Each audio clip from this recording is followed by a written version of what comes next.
Hello students, good evening. ठीक है, आपको पता है हमारा टॉपिक कौन सा चल रहा है? जी हाँ, ब्राह्मण चल रहा है।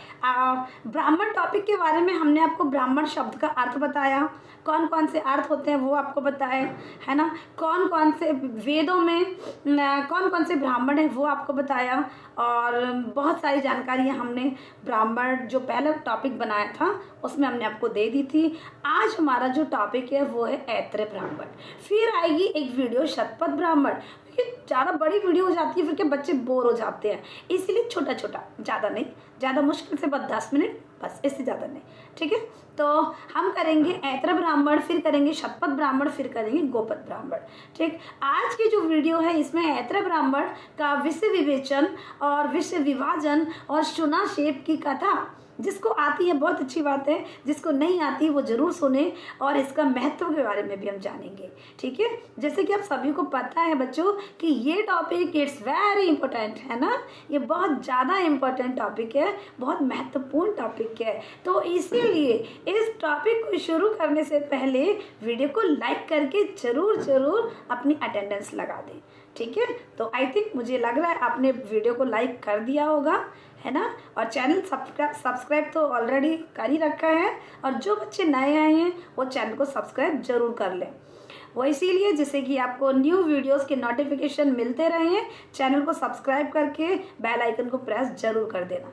ठीक है, तो और अब शुरू करते हैं अपना ऐत्र ब्राह्मण। आपको मालूम है ये टॉपिक नेट की परीक्षा में वर्ग 1 वर्ग 2 जो कि परीक्षाएं होने वाली हैं 11th क्लास में, ग्रेजुएशन में, सभी में ये टॉपिक है ना। तो जब इतना इम्पोर्टेंट है तो क्यों ना हमें इसको ध्यान से सुनना तो चाहिए, है ना, कम से कम सुन तो सकते हैं। और फिर सुनने के बाद, क्योंकि सबसे पहले तो सुनना ही जरूरी होता है, सुनेंगे जब भी हम करेंगे। यस, सुनेंगे नहीं तो करेंगे कैसे, और करेंगे नहीं तो समझेंगे कैसे, है ना।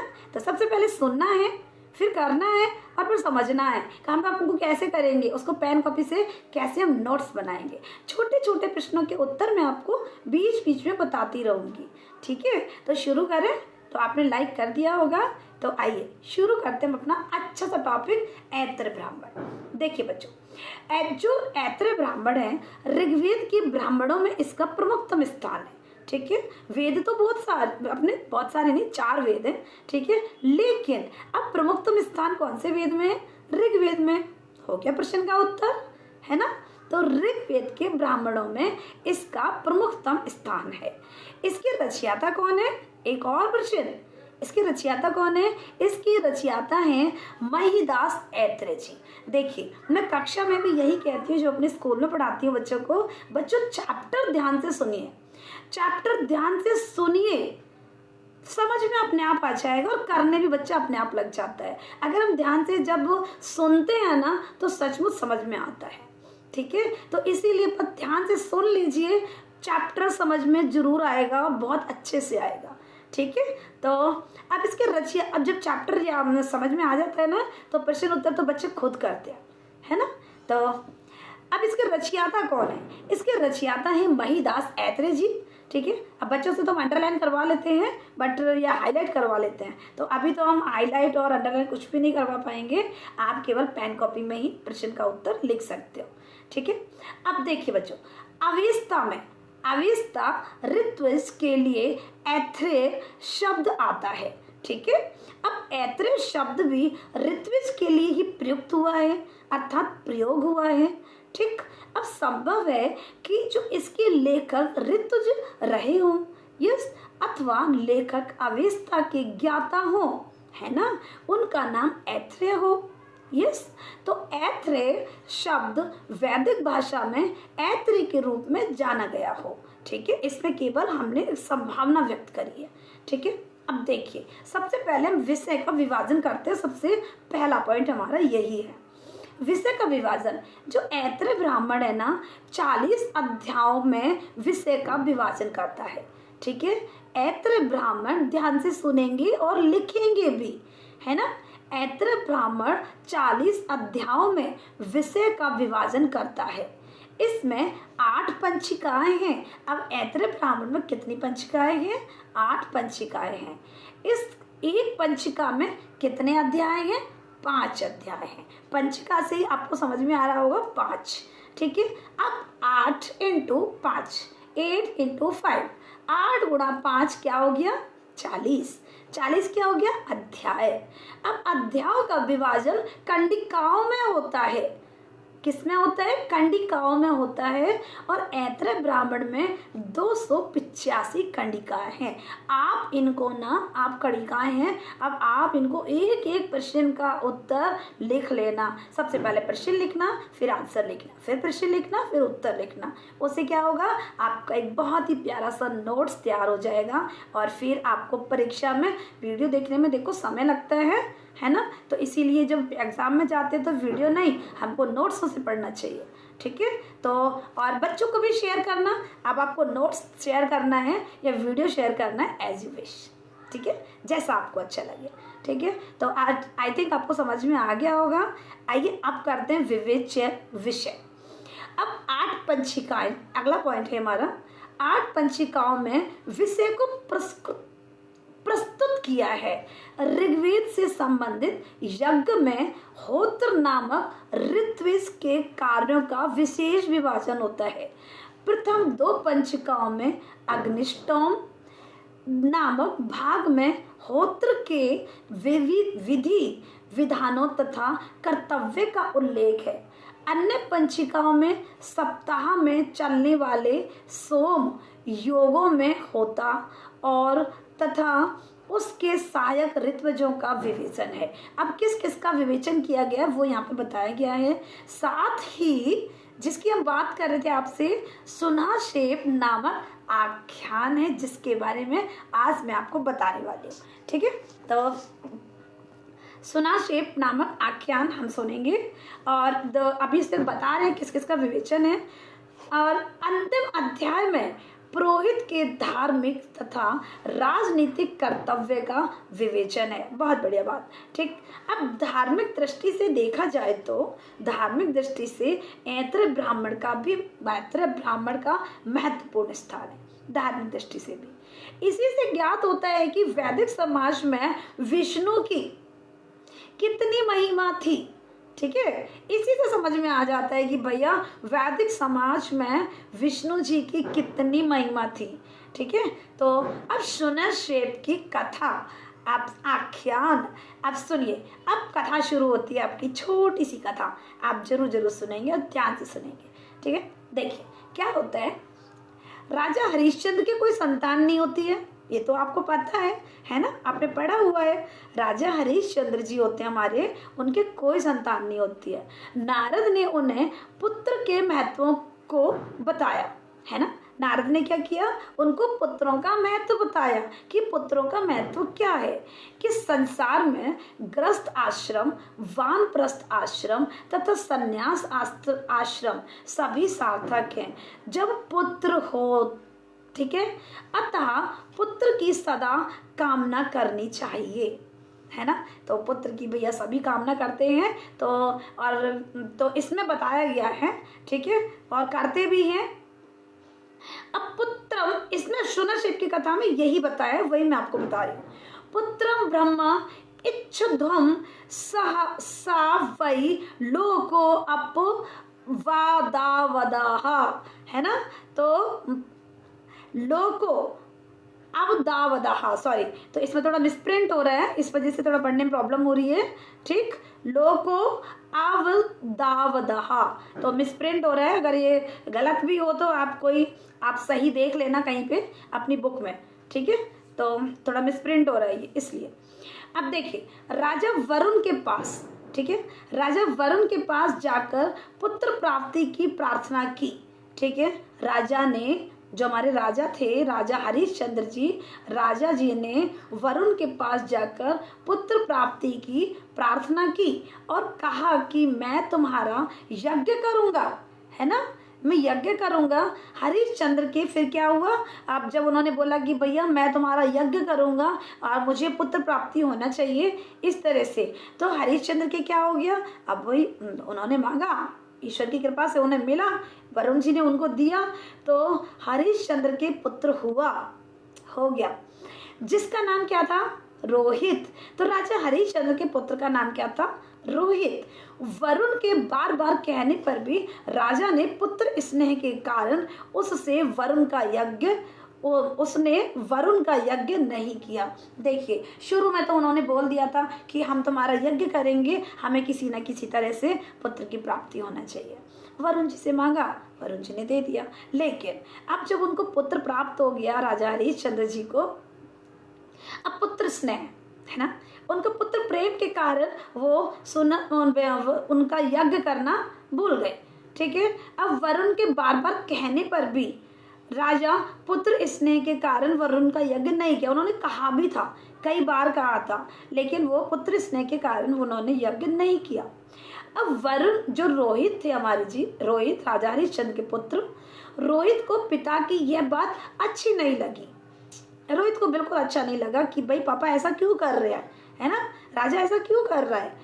वह वन में चला गया। कौन? रोहित। अब पुत्र के वियोग में राजा जल रोग से पीड़ित हो गया। राजा हरिश्चंद्र जी बीमार हो गए, जल रोग से पीड़ित हो गए। अब वरुण उसे देखने जाने लगा तो इंद्र ने उसे समझाया। अब वरुण जब उनकी तबीयत खराब हो गई थी, बीमार हो गए थे, जल रोग से पीड़ित हो गए थे, तब वरुण जी उन्हें देखने जाने लगे। लेकिन तो इंद्र ने उन्हें समझाया, तुम नगर में जाओगे तो राजा तुमसे यज्ञ करेगा, है ना। जब तुम उसे समझाया कि तुम नगर में जाओगे तो राजा तुमसे यज्ञ करेगा और अतः तुम्हें कर्मयोगी बनकर वन में रहना चाहिए। ठीक है, अब चरवैती सदा चलते रहो, आगे बढ़ो, जो चलता रहता है भाग्य उसी को आगे बढ़ाता है। ठीक है, तो अब क्या होता है आपको पता है, जो चलता है उसी को भाग्य भी आगे बढ़ाता है, इसीलिए हमको कभी भी रुकना नहीं चाहिए। ठीक, अब क्या होता है, रोहित को अजिगर्त नामक ऋषि मिले जो बहुत ही कैसे थे, दीन थे। ठीक, उनका नाम क्या था? अजिगर्त नामक ऋषि मिले जो बहुत ही दीन थे। रोहित ने उन्हें धन देकर उनका एक पुत्र यज्ञ के लिए मांग लिया। तो क्या हुआ था, रोहित ने उन्हें धन देकर, उनको धन दिया, धन देकर उनका एक पुत्र यज्ञ के लिए मांग लिया जिसका नाम शुनहशेप था। क्या नाम था? शुनहशेप। राजा ने यज्ञ किया और शुनहशेप की बलि के लिए कहा। अब जो अध्वर्यु ने कहा कि यदि उसे 100 गाय दे दे तो शुनहशेप का जो क्या करेगा वो, अगर वो उसे 100 गाय दे दे तो वह शुनहशेप को बांध देगा। शुनहशेप के पिता को लालच आ गया। क्या हो गया? शुनहशेप के पिताजी को लालच आ गया। अब वह पुत्र वध के लिए भी गाय लेकर तैयार हो गया। ठीक है, उसको क्या हुआ, फिर वह पुत्र वध के लिए भी गाय लेकर तैयार हो गया। अब वध के समय शुनहशेप ने प्रार्थना करी। जब वध का समय आ गया था तो शुनहशेप ने क्या किया? प्रार्थना की, विनती करी, जिससे उसके बंधन खुल गए और राजा भी निरोग हो गया, है ना। विश्वामित्र जो थे हमारे ऋषि, विश्वामित्र उस यज्ञ के होता थे और उन्होंने शुनहशेप को पुत्र में स्वीकार किया था। शुनहशेप जो विश्वामित्र का सबसे बड़ा पुत्र होकर रहा, आज भी राजसूय यज्ञ में शुनहशेप का आख्यान पढ़ा जाता है, आज भी प्रचलित है ये चीज। तो जो पुत्र की कामना करता है उसे, जो मतलब जिसको पुत्र चाहिए रहता है, जो पुत्र की इच्छा करता है या जो पुत्र चाहता है, उसे शुनहशेप की कथा करानी चाहिए। इससे पुत्रों की प्राप्ति होती है। ठीक है, तो पुत्र प्राप्ति होती है तो तत्र कथिता बहुपुत्रदा, अर्थात यह आख्यान बहुत से पुत्रों को प्रदान करने वाला है। ठीक है, तो ये आख्यान, ये शुनहशेप की कथा कराना चाहिए जिसको भी पुत्र की कामना हो। ठीक है, ऐसा कहा गया है इसमें। ठीक, तो ऐत्रेय ब्राह्मण में शुनहशेप की कथा में अब इसका महत्व देखते हैं। यद्यपि भारत जो भारतीय है, भारतीय परंपरा में आर्य धर्म के अनुसार मनुष्य की बलि नहीं दी जाती है। ठीक है। भारतीय परंपरा में आर्य धर्म के अनुसार मनुष्य की बलि नहीं दी जाती, परंतु यह आख्यान इस तथ्य की ओर संकेत करता है कि मानव जीवन में जो भी प्रतिक्रिया है उसका पालन करें। राजा हरिश्चंद्र सत्यवादी थे, आप जानते हो ये बात। बहुत ही मतलब सत्यवादी थे ही, वो बहुत ही ज़्यादा कुछ नहीं, तो वो सत्यवादी थे। अतः उन्होंने वही करने का निश्चय किया था। रोहित को इंद्र ने घर जाने से रोका था, है ना। रोहित को इंद्र ने घर जाने से रोका था तथा चरवेती का जो उपदेश दिया था वह आज के संदर्भ में भी उचित है कि मानव को सदा गतिशील रहना चाहिए। ठीक है, मानव को कैसा रहना चाहिए? हमेशा गतिशील रहना चाहिए। हमेशा हमको कैसा रहना चाहिए? गतिशील। गतिशील का अर्थ ये है कि हमें कभी भी रुकना नहीं चाहिए, अपना स्वतः निरंतर कार्य करते रहना चाहिए। वैसे आपको ही पता है कि जो बहती हुई नदियाँ होती है, बहता हुआ जो पानी होता है वो स्वच्छ और निर्मल होता है ना, बहता हुआ पानी।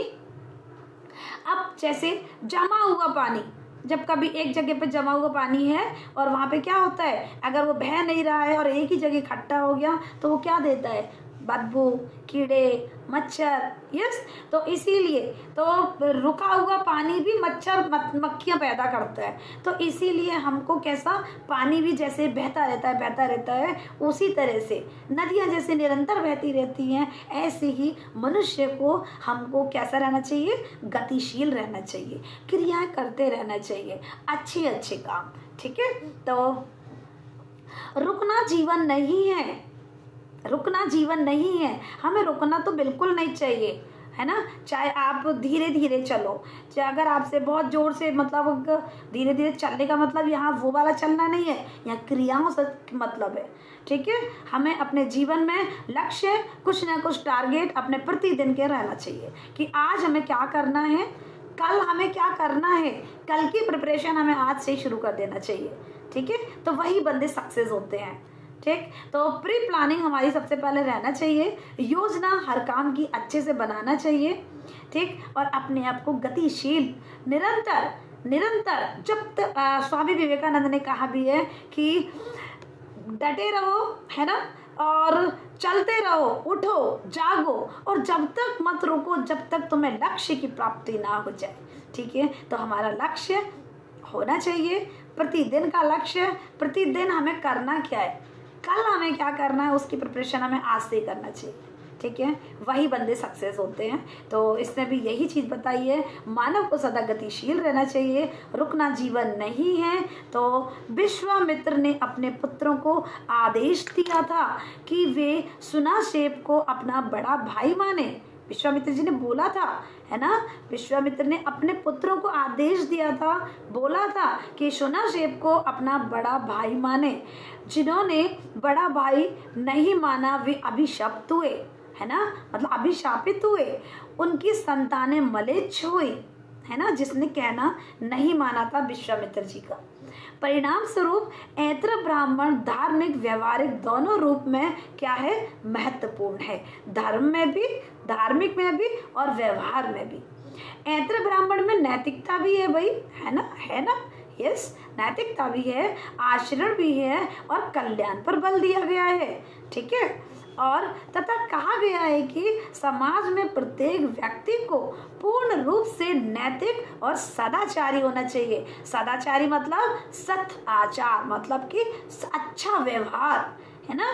तो व्यवहारम कुलम आख्याति कहा भी जाता है, व्यवहार से कुल का क्या हो जाता है, कुल के बारे में पता चल जाता है कि ये बंदा कैसे कुल से रिलेट रखता है, संबंध रखता है ना, पूरे कुल को दर्शा देता है वो। व्यवहार से हमको सब पता चल जाता है कि कौन बंदा किस तरह का है, उसका परिवार कैसा है।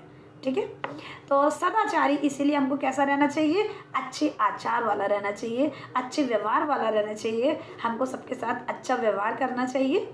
कैसा व्यवहार करना चाहिए?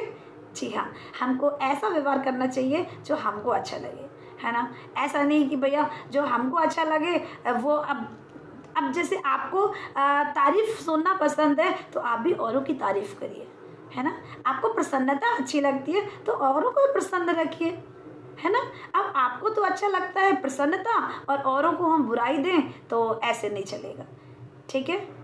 तो इसीलिए हमको क्या करना चाहिए, अच्छा व्यवहार। जो हमको पता है कि भाई हमको सब सम्मान से बोले, हम यही चाहते हैं सब लोग हमारा आदर करें, तो उसके लिए हमें क्या करना है, क्या करना है, क्या हमको एक एक को जाके बताना पड़ेगा कि भैया तुम हमारा सम्मान करो, तुम हमारा आदर किया करो? नहीं, हमें ये सब बताने की ज़रूरत नहीं है।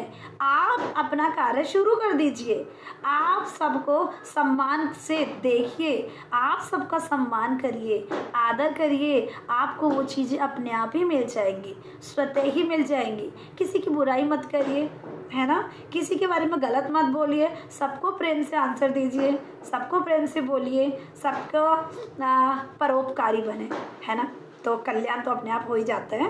तो हमको अच्छा व्यवहार का रखना चाहिए, सदाचारी होना चाहिए, ठीक है।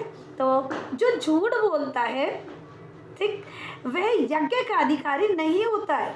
अब देखिए, अब हम कहेंगे भाई हम तो झूठ नहीं बोलते, अब झूठ क्यों बोलेगा कोई, है तो बोलते हैं, बहुत लोग बोलते हैं, ठीक है। यज्ञ का अधिकारी नहीं होता, इसमें कहा गया है जो झूठ बोलता है। लेकिन अगर किसी की भलाई के लिए जब झूठ बोला जाए तो वो झूठ झूठ नहीं होता है।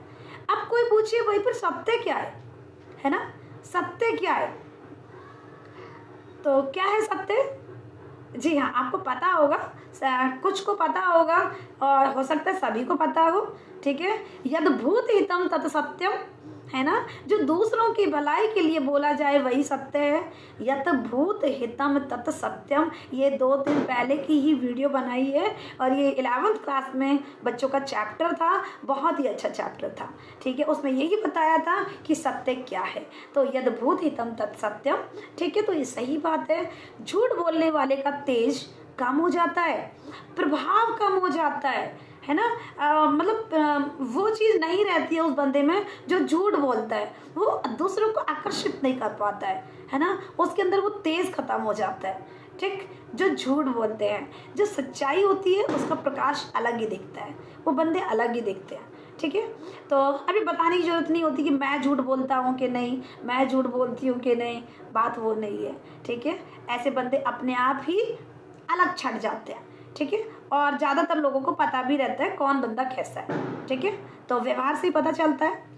तो वह सदा पापी रहता है, इसमें बताया गया, भैया मैं नहीं बोल रही कुछ भी, सब बुक में बताया है कि जो झूठ बोलता है वह यज्ञ का अधिकारी नहीं होता है, झूठ बोलने वाले का तेज कम हो जाता है, वह सदा पापी रहता है ना। तो तेज कम हो जाता है, मतलब अगर वो किसी को बोलेगा ना, कोई भी चीज़, जैसे अगर ऑफिस की बात आ जाती है, अगर तो उन्होंने ऑफिस में किसी चीज़ के लिए बोला, अगर वो झूठ बोलता है ऐसा कुछ भी, तो उसकी बात का कोई भी प्रभाव उन पर नहीं पड़ेगा और वो बात को निगलेक्ट कर दी जाएगी। और अगर आपके अंदर इम्पोर्टेंस है, आपके अंदर महत्वपूर्ण है आप, या आपके कर्म महत्वपूर्ण है ना, यहाँ झूठ बोलने से नहीं, यहाँ सभी चीज़ों की बात आ जाती है, तो सचमुच अगर आप इमेज रखते हो तो आपकी बात को हर बंदा बहुत ध्यान से सुनेगा, ठीक है। यस, तो जो एक बार पाप का आचरण करता है वह पाप करने का अभ्यासी हो जाता है। भैया देखो, आपको पता है ये बात तो, कि अगर एक बार कोई पाप कर लेता है ना, जो नहीं करता है, झूठ बोलने का पाप या कोई भी पाप जो नहीं करता है उसको तो बार बार, मतलब क्या होगा, उसको भगवान जी से पता नहीं कितनी बार तो माफ़ी मांग लेगा, है ना, और 10 लोगों को बताएगा, अरे यार आज मेरे से ऐसा हो गया, आज मेरे से ये गलती हो गई, है ना, उसका पाप तो यूँ ही कम हो जाएगा धीरे धीरे करके, क्योंकि उसने अपनी गलती को मान लिया, है ना। और लेकिन अगर उसको कुछ आभास नहीं हो रहा है उसने क्या गलत किया है, अगर कोई और उसको बता रहा है कि भाई तुमने ये काम गलत किया, और फिर भी वो क्या बोल रहा है, नहीं नहीं ऐसे नहीं था, वो ऐसे था, और फिर भी वो अपने आप को साबित कर रहा है सही, तो इसका मतलब क्या है, वो धीरे धीरे जब एक के बाद दूसरी गलती होगी, फिर तीसरी होगी, उसको फिर अभ्यासी हो जाता है वो, भैया उनको तो आदत पड़ गई है ना।